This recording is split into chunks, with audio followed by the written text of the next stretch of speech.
Alright, hello and welcome back to Downstage Gaming. I'm your host Josh, and this is part 28 of our Let's Play of The Letter. When we left off with Becca, we woke up on the morning that Isabella was with Zach, after Isabella had her freak out at the office. And we had gotten a letter from Hannah for our parents, inviting us to their housewarming party. But we decided that we're gonna go instead, because the parents can't come, so we then take a look in Isabella's room, see she's there, freak out. We call Ashton, and Ashton manages to sort out that she's there with Zach, and he basically takes care of it.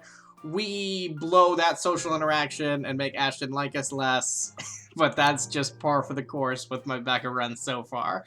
But we're continuing on with this day. Becca has come to school, and the rest of the day slips away in a blur. Despite my best efforts in keeping the morning's events from surfacing in my mind, it sticks. In a way, everything today simply feels like a reminder. Every conversation, regardless of how casual, every topic, no matter how mundane it seems. I blame the news entirely for this. Recent happenings brought quite a few interesting stories to everyone's attention, mostly superstitious talk of death. And when locals talk about death here, anyone can sure as hell count on someone bringing up that mansion Isabella sold not a few weeks ago. Even my own students won't stop yapping about it. I think it's even worse than when it was put back up in the market. Hey, did you hear about the haunted mansion? There's a ghost! Now, there are more stories. If this is the world reminding me of what matters, or simply because the atmosphere around this time of the year calls for it, I'd rather take the latter. At least then, I can be sure people will forget about it in favor of another set of holidays after. Nevertheless, and this may be a painful thing to admit, but listening to them is a pleasant distraction while waiting for Ashton's call. I hope he didn't forget. The school day's about to end soon. No, that's got nothing with what I heard. You always hear stuff. I'm not sure if half of them's even real. No, you gotta listen. There's a woman. She's a interior designer, and she's trapped in a dungeon. And the thing that trapped her is like an old flame that committed suicide because she didn't love her back. But it's also not her. It's actually the girl from the ring, and it's really freaky. No, really. Rowan knows about it. He used to be in the same class with them. We keep hearing about Rowan. I can hear you from back here, you know. And there he is. There's my man, Rowan. Whatever, Rowan. No one cares, Rowan. Anyway, the story goes like this. There were 3 of them. They entered the mansion on a dare, and they were all never seen again. Oh, this actually may very well be true, given what we saw at the end of Marianne's chapter. No one knows what happened to them. Up to this day. I mean, do they have families? Scary shit, man. Dude, that shit's scary. Cock and bull story. Calling it now. No, you don't get it. Why don't you ask Miss Gales then? Better yet, why don't you go inside the place? I'm betting my allowance you can't do it. Well, how much is your allowance? I mean, let's talk. Their talk immediately halts when I look up, all of them suddenly pretending to be engrossed in their current activity. Still, a word to put a stopper to this nonsense is needed. Creativity and imagination fostered by these stories is one thing, but reckless ideas should be corrected before anything potentially tragic comes from it. Back to your worksheets, everyone. And I don't want to hear any talk of dares or going inside that mansion. It's private property now. It's owned by rich people, and you all know how they are. You'd all better stay away from it before... At that noise, the whole lot of them goes silent. You can almost hear a pin drop. The look on their faces would have made for a funny picture, but that's irrelevant at the moment. If that is a student running around, someone's going to be in trouble. I'll be back. If you're done, you can leave your worksheets on my desk. Keep the noise to a minimum while I'm gone, okay? Okay. I can sense their eyes on me as I walk out the door. A muted kind of anticipation. A bit unnerving, but it's far more agreeable than the feeling of being watched I've been enduring these past few days. Class is still in session for most of the rooms. In a few hours, once the final bell rings, however, this place will once again be filled with busy chatter and footfalls, an everyday cycle in and itself. But for the moment, I let the silence guide me, my ears focusing on whatever sounds there are or there will be, searching for that distinct clanging of metal. Yeah, that's a weird sound to be hearing at school. A good minute passes, and for the portion of it, only my steps echoes through the halls. This is unrealistic. There is never a time during a school day when you can go through a hall and it is this eerily silent. And another.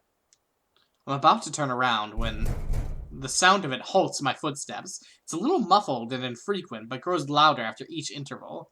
Did like some kid get stuffed in a locker? With the hallway devoid of people, if I don't put a stop to it soon, it'll start to disturb the other classes still going on. Looking for it doesn't take long. All I do is follow the racket, and shortly, I'm standing in front of a nondescript row of unoccupied lockers. And from inside one of them, sitting in the middle, comes the noise. Annoyingly disruptive now that I'm facing it. Like someone's pounding on the metal door from the inside, hoping to get out. Leaning forward, I try to get a glimpse of the horizontal slats of whatever is causing it. But in this light, only darkness greets me and another round of clanging. Louder than the previous one. Why don't you, like, say something out loud? Becca, more desperate. I've heard stories before from other schools or a few colleagues who had to deal with it once or twice. Though personally, I've never encountered one myself. I can only thank the heavens I haven't yet. But This is another kid, some other student stuffed in a locker. I mean, it's either that or it's ghost stuff. Take your pick. With a huff, I straighten up and study it briefly with a frown. Without delay, I reach for its handle and... at once, it stops. Immediately replaced by the muffled sound of a mobile phone ringing. I give the door a few raps before taking my attention away. A second. Another. When nothing or no one responds, I finally avert my eyes and I pull out my mobile. Ashton's voice greets me from the other end of the line, oddly cheerful in light of this morning's matters. Or maybe because I'm just expecting some grave or serious news from him. Instead, I get this. Hey, Becca. What's up, girl? How's school going? Well, you sound happy. I do? My voice still sounds the same to me. It's probably because I've just been with a girl that I'm in love with for an extended period of time. There are only two things I know of that could be the reason for that tone. Sweets, or he's gotten a good lead in his case. I'd say three things. From the sound of it, I'm going to assume it's the former, since lately, that case is all that's running inside his head. If there's ever a third one, I've never heard of it. Yet. No, but you live with it. It can only be one of the two. Ignore that. How's Isabella? Drove her home a few minutes ago. I think she's sleeping now. Sorry this took a while. Z-Man gave us the puppy eyes after we tried to leave. Had some food prepared for us, apparently. We didn't have the heart to say no. That's all right. Is she okay now? I'm not really sure. She didn't say anything to Zach, but she mentioned a plan to take a few days off from work. It was a passing comment before I left her, so I didn't get to ask. Must be because of Rose's death. Could be. It doesn't seem like it from Zach's story, though. It bugs me that they're not they're not more insistent, I guess, with Isabella's whole deal. He said she was shaking when she got there. Shaking? The word triggers a memory. From 3 days ago, on the way home from her little treat after she sold the mansion. I didn't think much of it at the time, but I won't lie. It scared me. The terrified look on her face, how she sounded when she suddenly screamed. Becca? Still there? Yeah, I just remembered something. Sorry, don't mind me. Look, if you can talk to her, get the story out of her. That would be great. She wouldn't talk to Zach or me even when I tried. Maybe she'll speak up if it's you. I'll give it a go, but I can't promise anything, okay? You know how stubborn she can get. And I mean, you've seen how our relationship has kind of been trending lately. I mean, come on. But thanks for letting me know about this. No problem. If anything comes up, just drop me a line, okay? Okay. There's a short pause before he cuts the call from his end, and once again, I'm alone with my thoughts. But rather than answers, all I got from it are questions. More of them, one on top of the other, as if the world isn't planning to give me a break anytime soon. But that's a problem I'll tackle later. Right now, I've got students who need to be taught follies of eavesdropping if the slightly open door and their smothered laughter from inside is an indication. All right, enough eavesdropping. All of you, back to your seats. Is that your boyfriend, Miss Gales? Are you two doing it? None of your business. He totally is. Oh, it's a guy and a girl. There's no other explanation. A quick scuffle follows the comment. If there is a report prepared at the tip of my tongue, I drop every pretense of letting it loose on them. There's no use arguing with teenagers sometimes, boisterous as they all are. They're still my kids, though. Rough around the edges, maybe, but still my kids. Shaking my head, I head back to my classroom with a smile, but not before taking a glance at the locker again. Why would you do this? It hasn't made a sound since. Oh, must be the wind. Yeah, probably the wind. So without another look, I leave it alone. Uh-huh. Yeah. Oh, alright, well, come on. Come on. What is that? Oh, you're better than this, the letter. You're better than a bloody locker scare that seems to have no other meaning. All in all, the entire school day ends without a hitch. One jump scare later, it could have gone better, mind you, but with the exams nearing, getting out of work before the sun is set looks as though it's a far-off dream for now. At least until they're over. Then we have the holidays to look forward to. There really are times when you simply take what you can get for the time being. Nothing wrong with that. All I'm hoping for is this will continue until the whole day ends. There's still that promise I made to Ashton, and frankly, the idea alone doesn't sound good. If Isabella didn't talk to them, what makes them think she'll talk to me? It's not like there's a hierarchy, is there? Just because I can handle Isabella's childish tendencies doesn't mean I can do it all the time. Really, those two give me too much credit. Yeah, I mean, Isabella's relationship with the other two is significantly better at this point, so I don't know. Nevertheless, I'm keeping my fingers crossed, if only because I'm worried about her. Both Zachary and Ashton deem it important that somebody get the story out of her. Here's to hoping it's got nothing to do with that letter, again. I understand if she feels a bit stressed lately, but keeping that story going on for more than a week is... it's bound to get tiring at one point. Seriously, I merely don't want this to end in another argument. God willing, the cafe's special will help smooth things out. After all, it's always been food with her. Or mud. Jesus! Becca! It's always just, you know, these... the simple things in life. The simple pleasures. At this hour, the cafe is usually filled to the brim with people. That's the reason Isabel and I rarely ever go here during the evenings. It's simply too much of a hassle when we can prepare food ourselves in the comfort of our homes. There really isn't much reason to eat out lately. And with life going on a busy streak, no time for long lines. Better spend that doing something productive, yes? Lucky there isn't one tonight. Only few people are idling around the counter. 4 of them, in fact. A woman in her 60s and a teenager busy with his phone. Both are just waiting to be served their orders.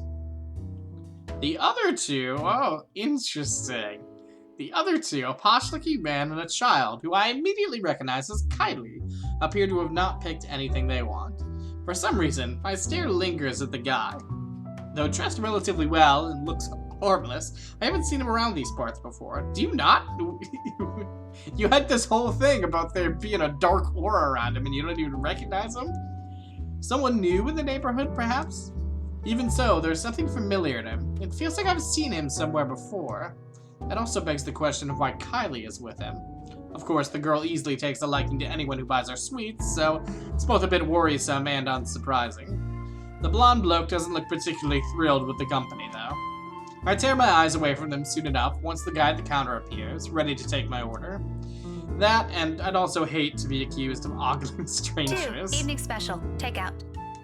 He's already punching the order before I even finish. Saying my order out loud is really more for formality's sake and made out of habit. He has also known Isabel and I long enough that if we ever drop by here, he already knows it always, because I'm buying dinner for the 2 of us. I rarely visit here alone if I can help it, but Isabella can sometimes be a bad influence. He gives me a small smile before leaving to prepare my order, while I fish for my wallet when... You little ankle biter.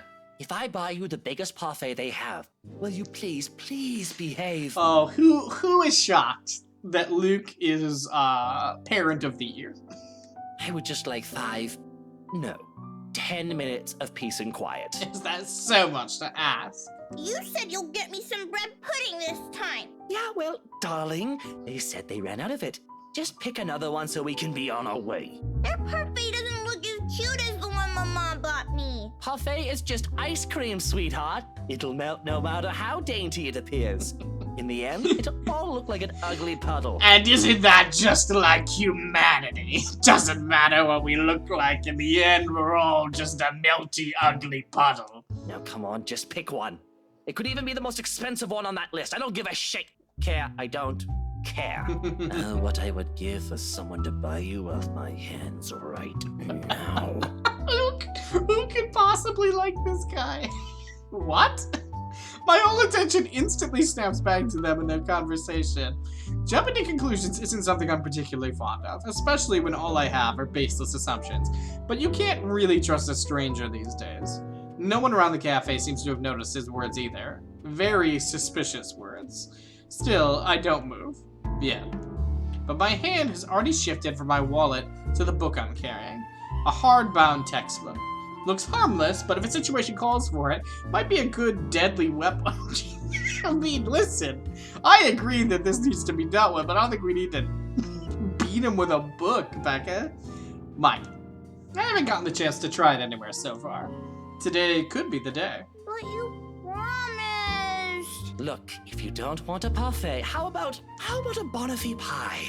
I'm sure it'll taste just as good as any other bread pudding. I'll even buy you the entire tray. How does that sound? That's not what you said before. Well, sweetheart, adults change their minds sometimes. You said if I come with you, you'll buy me a bread pudding, and I did. And now you won't keep your promise. I want to go home. I miss my mom. Yeah, Hannah is a lot better than this guy. No, darling, if I remember correctly, and I have a good memory, honey. What I said was, if you come quietly with me, I might buy you one. The quiet part didn't happen. Though now that I'm sober, I think this is a bad idea. I should just ship you someplace else for that peace and quiet. Oh, that's it. No hesitation. In a few paces, he's within my reach, and without warning, I'm slamming the flat area of the book against his skull. Oh, I'm glad there was no choice here. There's a crying pain, followed by him instantly crouching down, hands nursing the sore spot. Almost comically, if this were a different situation, and the safety of a St. Goretti student isn't at stake, I'll probably feel sorry for him. I mean, has anyone seen how thick this book is? Get behind me, Kylie. Miss Pink! It's amusing how fast her expression changes from the pouty one earlier to something that of utter delight upon seeing me. But there's no time for any pleasantries, not even quick ones, because soon the man straightens, and I'm readying my favorite newfound weapon for another hit. Except this time, he's ready, and before I can land another one, his hand shoots up to catch my wrist in a firm hold. Jesus! And the look on his face. Bloody hell, woman, what's your problem? I mean, in fairness, yeah, you kind of can't just hit a guy with a book. Like, is he being terrible? Yes, but to say he's pissed would be a complete understatement. Had I been the weak-willed sort, I'd probably cower under this sharp gaze. But that simply isn't how I roll. That ain't how Becca does things. If he thinks he can scare me and do as he pleases here, just because I'm a woman or whatever his reasons may be, he's got another thing coming for him. So instead, I return to him with the same intensity, with the same venom. What's my problem? You're the one who has a problem here. Rotten bowbags like you don't deserve the freedom to run this town. You deserve to be in cages! What are you doing to this girl? And why is that any of your business, pray tell? Oh, it's my business if I make it to be. Now, release me or I'll call the police. Tell them what? You hit a guy with a book?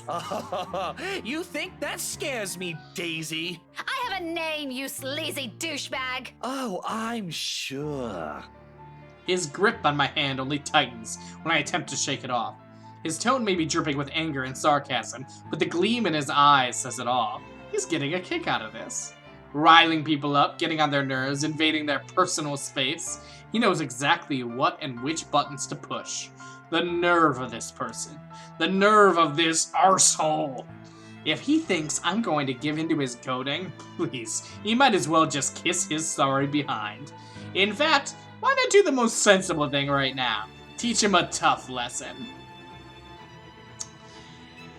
Oh. I mean, God, do I want to hit him where it hurts? Absolutely, yes. But this just, it just isn't fair. I mean, he said some bad things that, like, should we, like, report to someone? Yes. Should we be beating him up? No. Becca, you're better than this. You're better than this. Shout for help. Let me go, you uncouth lout. Okay, whatever. Would you rather be kicked you in the ween there, Luke? Or else what? I'll scream. He laughs, a derisive thing that rankles on my temper more than it has any right to. It's as if he knows I can't do anything, or is above any authority that exists in this city, confident he can get away with anything. The gall of this man. I'd like to punch him right now if I can. Nice try, lady. Why don't you drop the book first? You could kill people with that, you know. Fat chance. Oh no, that attitude won't do, Daisy. Okay, you know, you're right, I should have kicked him. Here, let's try that again, like the proper adults we both are. Drop the bloody fucking book. What are the other people in the cafe doing here?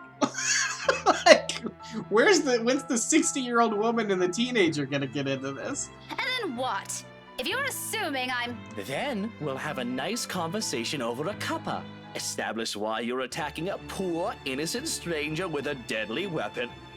And maybe even an apology or two for the offended party afterwards. I'm the offended party here, by the way. My brain hasn't returned to its rightful place yet, in case you're wondering. Yeah, your brain hasn't returned to its rightful place in perhaps like a couple decades. Innocent. Don't play dumb. I heard what you were trying to do with that girl. Just because she isn't my student yet doesn't mean I don't have a role in protecting that child's innocence. Protecting the what of who? Why would you? Oh no. In the span of a second, the expression on his face changes faster than anyone is capable of. From pure confusion to sudden realization, before finally deciding on a face of utter mortification. He's quick to drop his hold on my hand afterwards, like he's been holding a piping hot object that is just releasing in his hand all along.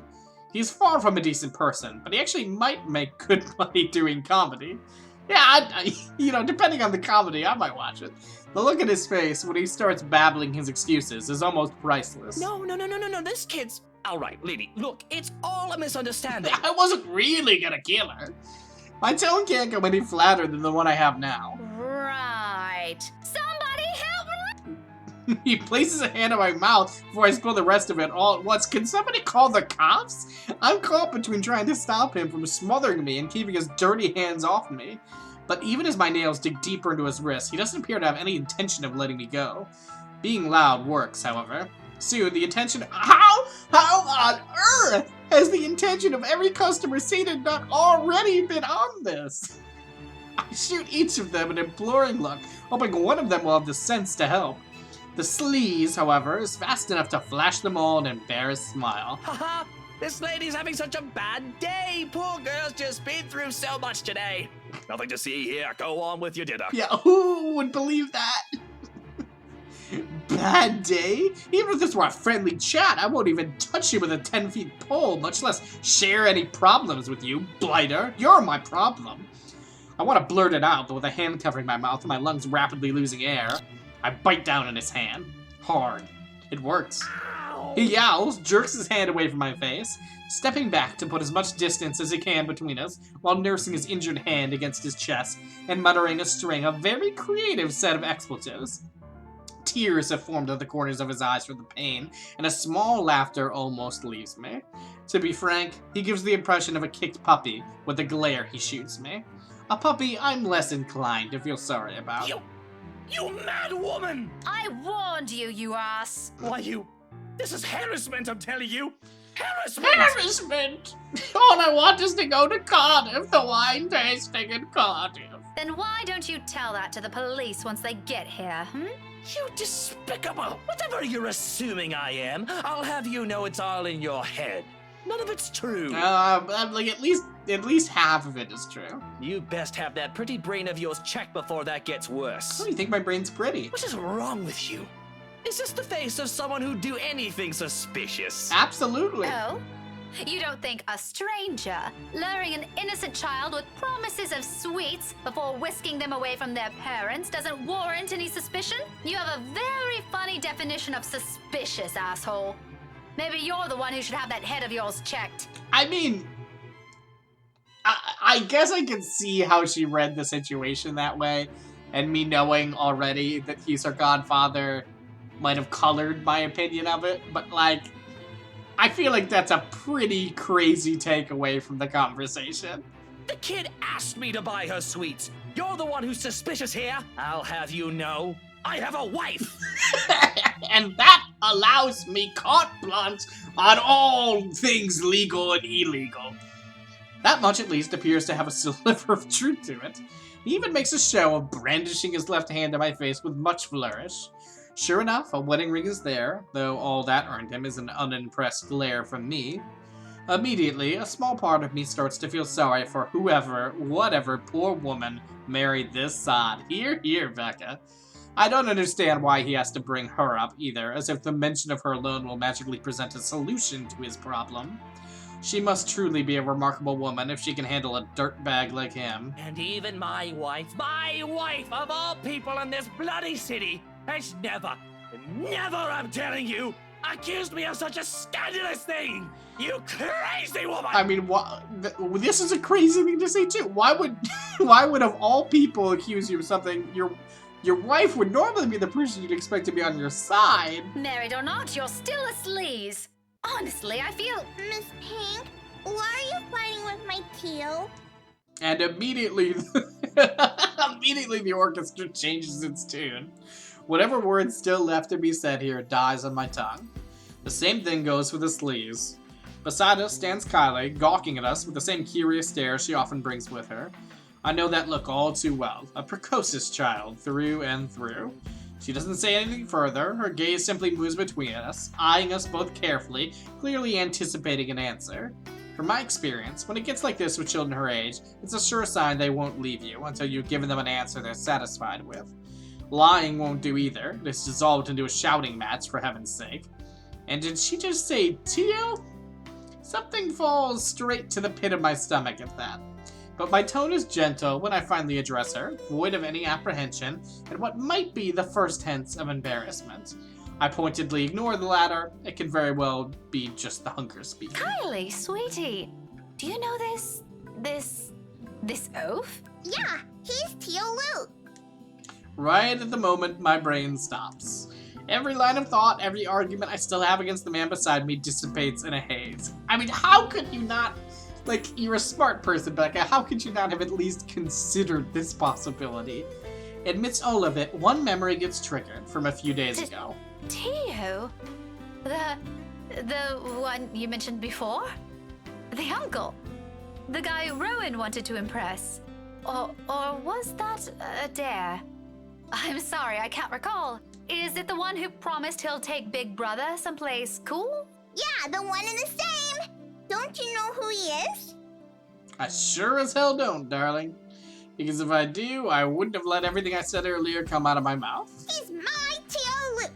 Gazillionaire extraordinaire, am I? No, the fairy godfather. He's your godfather. That's nice. The one and only. Did I get that right, Teal? More than right, sweetheart.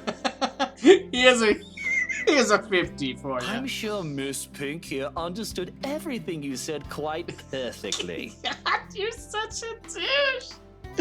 Whatever it is that landed at the bottom of my stomach prior, it shot straight up to my face and stayed there.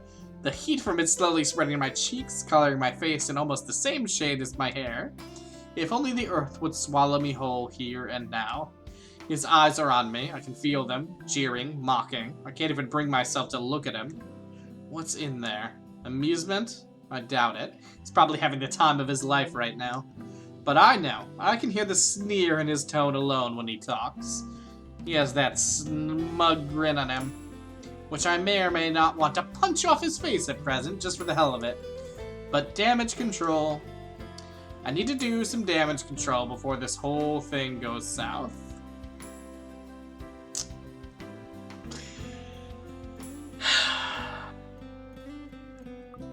I mean, God, I can't believe this game is actually making me consider apologizing to Luke.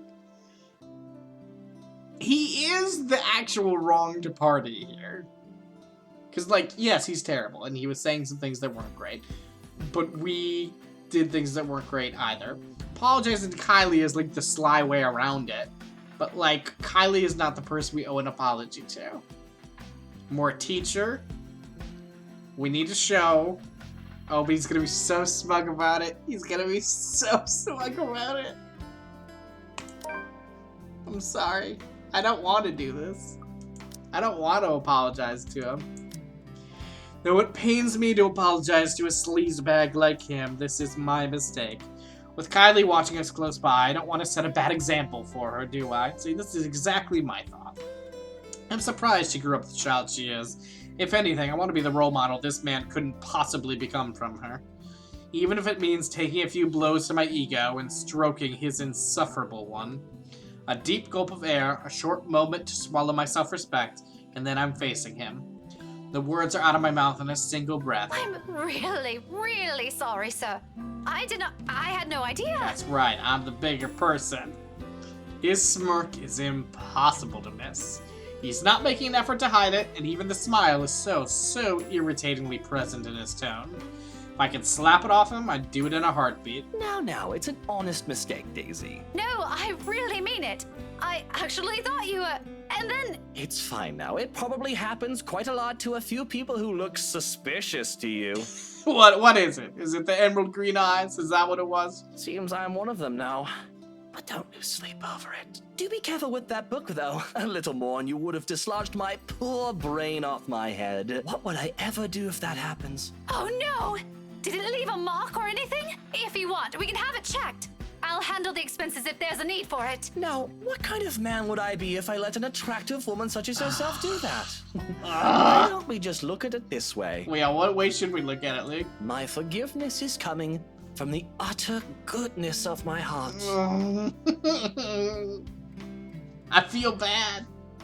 I feel bad doing this, but what other choice did I have? So full of himself. Exactly the kind of person I'll happily leave to die in a ditch somewhere. Of course, sir. Why didn't I think of it that way? I know, right? But even someone as capable as you is bound to have a few lapses. No harm done, Daisy. Let's move on from this. Well, if you're going to put it like that, then I guess there's nothing left for us to talk about. I figured as much. Awkward. The whole exchange is nothing but an awkward display of fake pleasantries. One that brings much agony to the very pride I've willingly held back a while ago. I might need a drink later, so I can forget any of this ever happened. Who would have thought the time would come when I'd meet someone tougher to handle than Isabella? If you think Isabella is a tough person to handle, Becca, I don't know how you became a teacher. Miracles of miracles, I swear. Though to my surprise, he proffers me a hand shortly before they leave. For a shake, I realize, after a long minute of staring at it. I accept it, albeit half-heartedly. But all of the goodwill that small gesture represents melts into thin air when he winks at me. Winks! The gall of this man! However, there's no moment to ponder it. Seconds later, the guy at the counter waves me over and hands me a paper bag as soon as I've paid. Hey, so, what the hell was that all about? You tried to kill one of my customers with a book, and then there was a lot of awkwardness. You did it in front of a kid. Please don't ever come back to my cafe. He offers me another smile before I leave. Normally, I return it simply for the sake of returning it, or I don't at all, with the latter happening more commonly. Wow, rude. For the time being, I do so freely. After that encounter and the scene we've caused, seeing a friendly gesture being extended to me, albeit from a person I barely know on a personal level, feels like a reassurance, despite bearing no promise of better days. I take what little I can of it with me as I step out into the night. Whew. Alright, well that was, that was a rough one. Let's see here. Oh, yeah. Get it, Becca. Get him. Alright, well, we are gonna have to see where that freaking relationship presumably goes sometime later. Until then, this has been Downstage Gaming. I've been your host, Josh, and I'll see you next time.